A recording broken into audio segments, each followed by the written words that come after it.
COVID is a disease largely that affects people when they end up in hospital because it affects their lungs.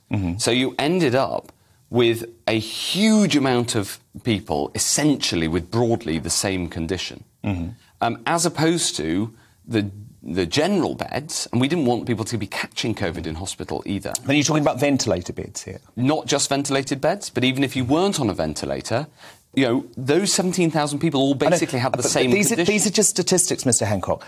On the peak that's COVID the point, case and I'm lockdown, describing the facts. 42% of ventilator beds were unoccupied, as were 32% of intensive care beds and 44% of general and acute beds. And, of course, the Nightingale units, which you produced at great expense. Incredibly important, Why? They were mothballed. They were never used. Yes, they were used. And if one of your relatives was cared for in a Nightingale hospital, you wouldn't take that dismissive attitude.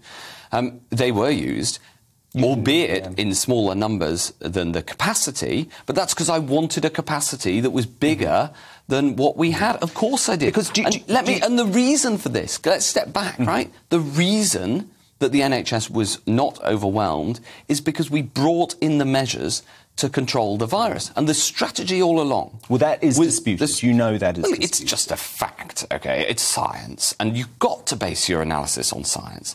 And the fact is this... The infection rates were going down before the national lockdown.